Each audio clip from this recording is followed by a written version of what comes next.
The San Francisco 49ers have once again found themselves in the spotlight as they prepare for their Week 3 showdown against the Arizona Cardinals. And the big story coming out of the Bay Area is that the team has made multiple roster moves in the days leading up to this crucial divisional matchup, sending a clear message that no position is safe and that the coaching staff and front office are determined to keep this team sharp, competitive, and ready for the grind of a long NFL season. The 49ers, who entered the season with high expectations and a roster stacked with talent on both sides of the ball, have made adjustments by elevating depth players from the practice squad to strengthen areas that have already been tested by injuries, most notably at wide receiver and in the secondary. These moves are not simply about filling gaps, but about ensuring that the team has the right mix of speed, versatility, and discipline to face off against a Cardinals team that, while not considered a powerhouse, has shown grit and competitiveness in their first few games. At the same time, San Francisco also waived a rotational defender, a move that raised eyebrows among fans and analysts, but underscored the seriousness with which head coach Kyle Shanahan and general manager John Lynch are approaching the early part of the season. For them, it's not just about who can be on the field, but who can produce consistently and fit into the scheme without lapses in execution. With speculation mounting that another offensive weapon may be activated later in the week, the conversation naturally turns to the 49ers' ongoing red zone struggles, an issue that has been a thorn in the side of an otherwise explosive offense. Despite boasting stars like quarterback Brock Purdy, running back Christian McCaffrey, wideouts Deebo Samuel and Brandon Aiyuk, and tight end George Kittle, the 49ers have too often stalled inside the 20-yard line, settling for field goals instead of touchdowns. Rookie kicker Jake Moody has been reliable when called upon, but no contending team wants to leave points on the field. And in games that will eventually be decided by slim margins against elite NFC rivals like the Eagles and Cowboys, red zone efficiency could make the difference between a deep playoff run and an early exit. Shanahan himself has admitted that execution and play calling in the red zone must improve, and the hope is that the roster shuffling, combined with sharper discipline, will open up more opportunities to finish drives the right way. The challenge, of course, is that the Cardinals, though not considered a legitimate contender, have always played the 49ers tough in divisional matchups, and their energy, unpredictability, and willingness to play spoiler make them dangerous opponents if San Francisco fails to impose its will early in the game.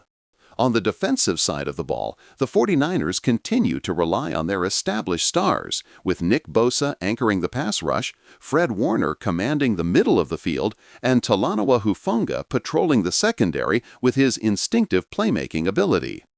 Yet even with such proven talent, the decision to waive a depth player and bring in fresh reinforcements demonstrates that Shanahan and Lynch refuse to settle, signaling that they are constantly evaluating not just the starters, but the second and third line players who may be called upon in the grind of the season. Defensive depth becomes especially important when facing divisional opponents who know your schemes, your tendencies, and your vulnerabilities, and fresh legs can make the difference between bending and breaking. As the game approaches, analysts have begun pointing out the keys to victory, and the themes are consistent. The 49ers must find ways to execute in the red zone, protect Brock Purdy long enough for him to make his reads and find his playmakers, apply consistent defensive pressure to disrupt the Cardinals' rhythm, and avoid costly penalties that could flip momentum at critical moments. For San Francisco, Week 3 is not only about winning the game, but about making a statement that they can clean up the smaller details that have slowed them down, because it is these details that will be magnified against stronger opponents later in the season. Fans have been vocal about their expectations, with many expressing confidence that this roster is still one of the best in football and capable of a Super Bowl run, while also voicing frustration with conservative play calling inside the 20-yard line, a pattern they believe has held the offense back from reaching its full potential. These fan perspectives are valid because while talent is not in question, football is a game of execution, and the ability to turn long drives into touchdowns instead of field goals is what separates great teams from champions. In the broader NFC picture, the 49ers know they cannot afford to waste opportunities, as every win and every misstep could shape the playoff seeding that will determine home field advantage and postseason matchups. The Cowboys and Eagles remain looming threats, and the margin for error is slim, which is why San Francisco's willingness to make roster changes so early in the year speaks volumes about the culture they are building, a culture of accountability, urgency, and adaptability. The Cardinals, meanwhile, would love nothing more than to derail their rivals' momentum, and divisional games are notoriously tricky because of the familiarity and emotion involved. For the 49ers, this matchup is about more than just securing a win. It is about setting the tone for the kind of disciplined, ruthless football they want to play throughout the season.